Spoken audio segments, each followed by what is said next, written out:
Ang special session po ng Kongreso na ipinatawag ni Pangulong Marcos Jr. ngayong araw, inaasahan po makabubuo ng quorum ang majority block ni Acting Senate President Sherwin Gatchalian mamaya po para makapaghalal ng bagong Senate President.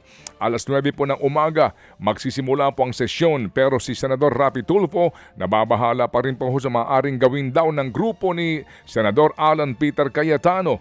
Posible ho daw kasing hindi basta-basta pumayag si Cayetano na isuko ang posisyon bilang leader ng Senado. Alam mo naman, si Senator Alan Peter Cayetano, kaya niyang gawin ang mga naisip natin na hindi kayang gawin ng isang normal na tao. Sabi niya, mag-resign na raw siya. Gusto niya mag-resign. In fact, there was a time na nasabi niya sa media, sana magkaroon ng 13 para bumaba na siya. But knowing Alan, I'm not gonna take his word for it because you know Alan is battle-tested, battle-hardened, seasoned veteran when it comes to scandalous warfare. Yan po ang tinig ni Senador Raffy Tulfo. At by the way po, ang aming pong himpilan ng aming programa po ay nakailang mensahe na, no, Seth? Sa tanggapan po ni Senator Alan Peter Cayetano po para nga sa isang panayam nga po sana tungkol po sa mga usapin na kinakaharap po ng Senado. Samantala, humiling po sa Korte Suprema ang Cayetano Block na ipawalang bisa ang liderato ni Acting Senate President Sherwin Gatchalian. Naghain nga po ang grupo ni Senator Alan Peter Cayetano ng petisyon para sa isang status quo anti-order. Ang ibig sabihin, mga kapatid, hinihiling ng Cayetano Block sa Korte na maibalik sa dating sitwasyon ng Senado. Layon daw nilang maproteksyonan ang independence ng Senado at masiguro na hindi nababaliwala ang konstitusyon. Muli ring iginiit ng Cayetano Block sa kanilang petisyon na dahil walang bisang nangyaring sesyon noong June 3, nananatili si Senator Alan Peter Cayetano bilang Senate President. Si Senator Loren Legarda bilang Senate President pro tempore at si Attorney Montales bilang ang Senate Secretary. At lahat po ng chairpersons ng komite bago sila napalitan noong June 3. Kapansin-pansin na hindi kasama sa petitioner sina Senators Joel Villanueva at Mark Villar na kasama sa Cayetano Block pero wala pa silang pahayag ukol dito. Sa ngayon po hindi pa sigurado kung dadalo sa special session sina Cayetano mamaya. Pero kung makakuha man daw ng 13 na boto sina Gatchalian, ayos lamang daw kay Cayetano basta ibigay pa rin sa kanilang Senate Blue Ribbon Committee. So, kung 13 na sa kanila, congratulations. We know how you got it, sa pananakot, panunuhol, sasabihin, ikukulong. But sabi namin na anytime na 13 kayo, kayo na mamuno. Pero hindi magbabago principle namin. Kaya ang tanong ko, kung makukuha nyo yung 13, buburahin na naman natin yung flood control or if-front and center natin to?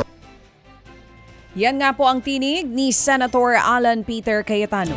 Samantala po naman muling nadagdagan ang listahan ng mga personalidad na inakusahan ng 18 nagpapakilalang bagman umano ni Zaldico na umano'y hinatiran ng mali-maletang pera.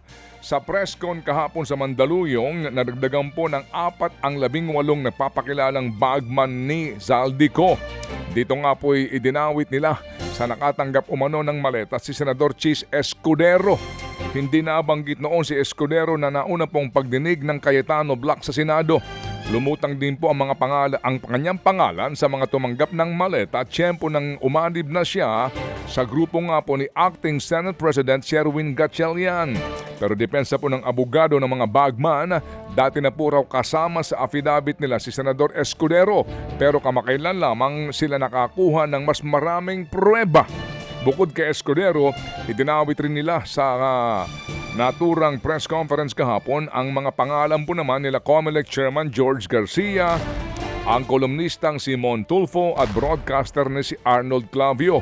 Ang mga ito'y mariin pong itinatanggi ang bintang. At mayroon nga po nagsasabi na sila po ay kakasuhan ng dahil sa mga kasinungalingan na ito. Hindi po naman direktang inakusahan ng mga bagman na dawit si Senador Kiko Pangilinan at misis na si Sharon Cuneta.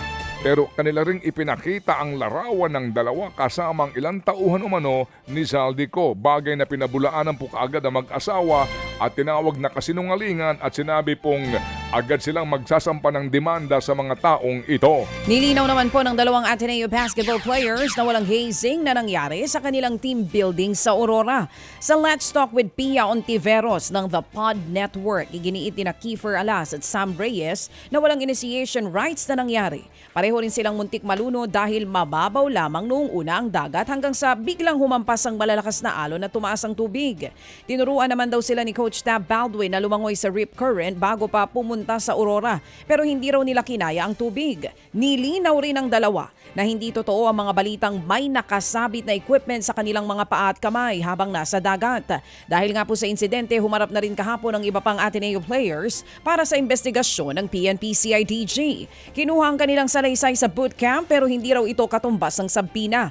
Hindi naman sumipot si Coach Tab Baldwin sa NBI dahil masama pa rin daw ang pakiramdam nito. At yan nga po ang lumitaw din kahapon na yung pong palang dalawa ay montik na rin malunod. Dito po sa kanila pong ginawang team building na ito. Samantala po naman ipinasilip ng pamilya Baterbonia sa News 5 ang kanilang tahanan sa Talacogon, Agusan del Sur kung saan inuwi ang mga labi ni Rene bago ililibing sa June 24. Simple po lamang ang pamumuhay po ng pamilya ni Rene o Bobet sa mga malalapit sa kanya. Ang kanila pong bahay ay hitik sa awards at medals ng basketballista. Ayon po sa ina ni Rene, basketball ang nakitang paraan niya para makaahon sila sa hirap. Sa pag-uwi sa mga labi ng naturang basketballista, sinalubong siya ng hiyawan, iyakan at panawagan para sa katarungan. May pasalamat din po ang kanyang pamilya sa lahat ng mga nakikiramay. Sakit nga sa mga fans. Ako pa kaya na ina. Hindi mo akalain na ganun ba? Yung pinalaki mo ng maayos, inaalaga mo ng maayos, inaruga mo kahit konti, inalagaan talaga. Tapos mawala ng isang kidlap lang.